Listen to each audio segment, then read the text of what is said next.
구글과 아마존을 비롯한 글로벌 빅테크들이 허리띠를 졸라매고 있습니다. 직원들을 대거 내보내고 회사 내 새는 돈이 없는지 찾아내 예산을 줄이고 있는데요. 연초부터 들리는 비용 절감, 정리 해고라는 안 좋은 소식에도 아이러니하게 주가는 오른 것으로 나타났습니다. 왜 그런 걸까요?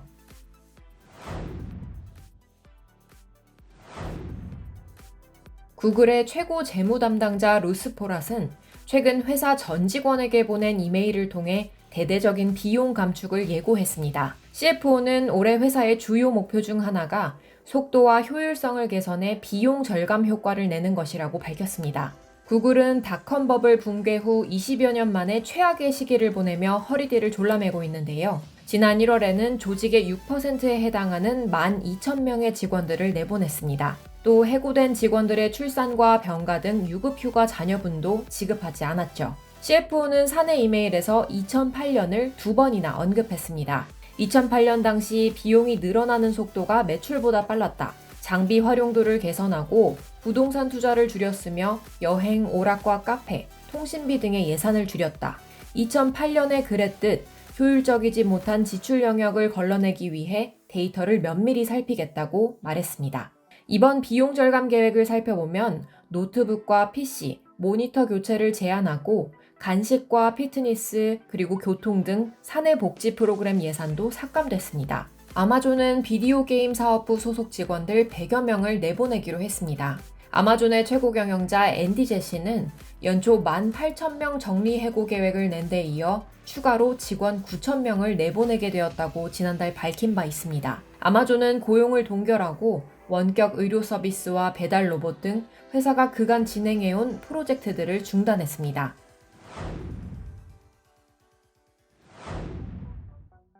테크 기업들은 코로나 팬데믹 기간 직원들을 무리하게 채용했다는 평가를 받아왔습니다. 팬데믹이 누그러지고 미국 연방준비제도가 기준금리를 가파르게 올리자 자금 운용에 압박을 받은 기업들이 이제는 직원들을 내보내고 있는 것이죠. 기업의 감원은 경기 침체의 시초로 해석되기도 합니다. 감원 소식은 주가도 떨어뜨리는 것이 보통이죠. 2000년대 닷컴 버블 이후 테크 기업엔 최악의 해로 기록된 지난해가 이런 트렌드를 잘 보여주는 사례인데요. 올해는 달랐습니다.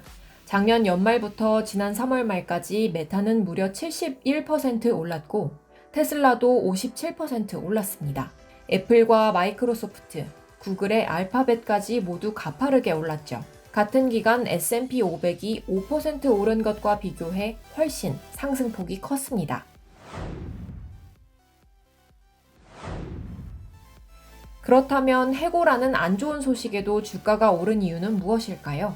몇 가지 추측이 나오는데요. 먼저 구조조정과 같은 비용 감축 노력이 기업에는 더 큰 이익을 가져다 줄 것이라고 투자자들이 기대하기 때문이란 분석이 있습니다. 일각에서는 챗 GPT와 생성형 인공지능 등 최근 산업을 들썩이게 한 신기술 때문이라 분석하고 있습니다. 많은 사람들이 이런 기술을 두고 인공지능이 새로운 세대로 전환되었다면서 2007년 아이폰이 등장했을 때의 충격에 비교하기 때문이죠.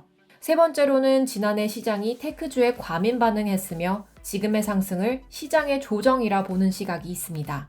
마지막으로는 테크 기업 상승은 일시적일 뿐 중앙은행이 기준금리를 계속 올릴 것이므로 테크 종목도 다시 내릴 것이라는 분석이 있습니다. 이런 여러 가지 해석을 뒤로 하고 테크주가 연초 들어 반등하면서 실리콘밸리의 분위기가 들뜬 것이 사실입니다.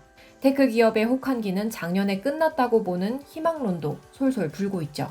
지난해 주식시장의 매운맛을 봤던 글로벌 빅테크, 올 들어 주가 흐름의 전환점을 맞은 것으로 보이는데요. 하지만 테크 기업이 가파른 하락세를 멈추고 의미 있는 반등을 시작할지는 이들 기업이 다시 직원을 고용하기 시작할 때 알 수 있을 것이란 신중론에 무게가 실립니다.